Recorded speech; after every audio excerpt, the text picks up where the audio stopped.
Taikahou. Halo semuanya, kembali lagi di podcast dan YouTube channel Fredrik Chia. Kali ini saya akan membahas di podcast ini tentang filosofi dan makna tahun kerbau logam 2021. Nah, sebelum saya akan membahas di podcast ini, jangan lupa subscribe YouTube channelnya. Kedua, bagi yang dengar di podcast, silakan follow Fredrik Chia di podcastnya. Terima kasih yang sudah subscribe dan yang sudah follow podcastnya YouTube-nya juga. Nah, jika Anda mau konsultasi Feng Shui, tarot, atau puzzle, silakan hubungi Instagramnya @chiafengshui. Filosofi dan makna tahun kerbau logam 2021. Nah, di sini ada yang tahun ini kan kalau bahasa Mandarinnya kan Xinzhou ya. Nah, kalau bahasa kantong itu Sanchao sebenarnya. Nah, di sini tahun 2001 kita akan memasuki siklus Xinzhou atau Sanchao lah bahasa kantongnya, atau disebut tahun kerbau logam. Mau sapi logam, mau sapi emas sama saja ya. Nah, jadi untuk semua tahun yang diakhiri angka 1, misalkan tahun 1991, 2001, 2011 dan seterusnya, dan ditandai dengan batang langit. Batang langit itu artinya Xing ya, atau disebut sebagai logam Ying. Nah, baik, kita akan bahas tentang pemisah kata Xing dan Chou-nya juga ya. Kita bahas tentang Xing dulu nih. Nah, makna dari Xing itu sama dengan logam Ying ya. Nah, kalau dalam filosofi puzzle, Xing digambarkan sebagai logam halus, kecil, dan tajam. Juga ibaratkan sebagai perhiasan yang berkilau bagaikan cincin dengan batu permata.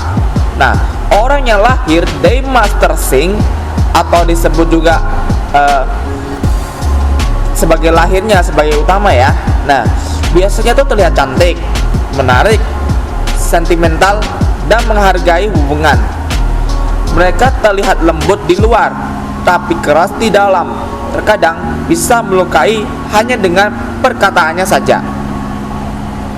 Bagaimana dengan Chou? Chou itu sama dengan kerbau Ying. Itu dalam cabang bumi, diambil dari 12 cabang bumi setelah Ze.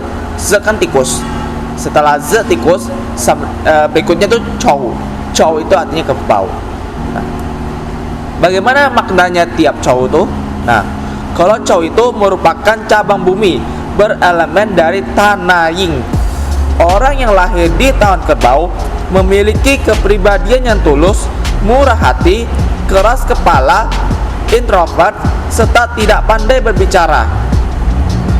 Mereka tidak suka menonjolkan diri, namun mereka sangat serius dan konsisten dalam bekerja, sehingga mampu memegang prinsip, memiliki rasa tanggung jawab yang tinggi, dan berpikir sangat seksama sebelum mengambil keputusan.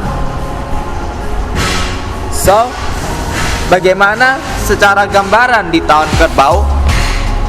Menurut filosofi Tiongkok kuno, Yin dan Yang adalah dua unsur induk dari seluruh kenyataan, namun secara implisit mewakili makna yang sangat mendalam tentang dualisme. Nah, yang saling bertentangan, namun tuh saling melengkapi dalam menyongkong kehidupan dan mekanisme universal, sehingga segala sesuatu dalam kenyataan merupakan sintesis harmonis dari kombinasi Yin dan Yang. Dalam siklus 60 tahun atau dalam satu kalender disebut Chiase. Nah, satu Chiase itu berarti dalam satu siklus Yin dan Yang. Karena perubahan dalam Yin Yang berpengaruh pada iklim, jumlah elektron, dan radiasi, sehingga akan berpengaruh pada karakter setiap bayi yang lahir. Mereka akan memiliki kepribadian, temperamen, serta bakat yang berbeda pula. Inilah alasan mengapa setiap di publikasi Tongsu atau almanak penanggalan Tiongkok tradisional begitu efektif dan populer dalam masyarakat Tiongkok, karena memanfaatkan teori perubahan yang terjadi pada satu siklus Chiase dengan baik sebagai landasan prediksinya. Ini sudah di luar pemahaman nih para penggemar ilmiah yang keras kepala. Nah, setiap satu jasa selama 60 tahun ini jadi ada dikelompokkan nih menjadi 5 kali dalam 12 tahun.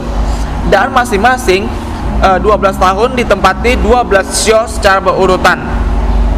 Saat ini telah terbukti 12 show Tiongkok lebih efektif nih daripada astrologi yang barat dalam menunjukkan karakter seseorang.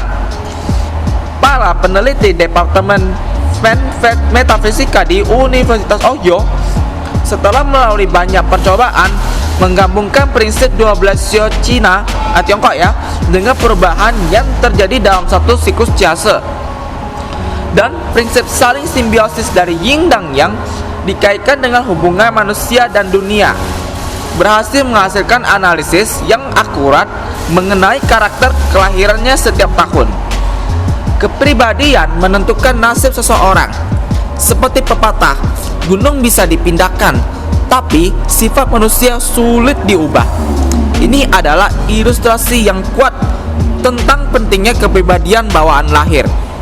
Mengetahui nasib sendiri sesuai karakter membuat Anda lebih efektif mengendalikan masa depan. Ini ada harapan nih terbesar semua orang yang tertarik pada metafisika. Dan saya berharap setelah kita membahas ini di podcast ini ya, akan memahami nih keakuratan magis di balik podcast yang saya sampaikan ini, dan memperkenalkannya kepada kerabat, teman-teman. Kita boleh sharing aja lah ya, sehingga semua orang dapat membuat kemajuan dalam karir, rezeki, wealth atau kekayaan, serta hubungan asmara. Semoga meraup untung yang besar di tahun baru, senantiasa sehat, dan semuanya lancar. Terima kasih yang sudah mendengarkan podcastnya di Spotify Podcast, Apple Podcast, YouTube channel. Jika kalian suka dengan podcast ini, silakan subscribe, like, dan komen ya. Dan kita akan lagi podcast di episode selanjutnya. Terima kasih. Toh Jesai. Bye bye.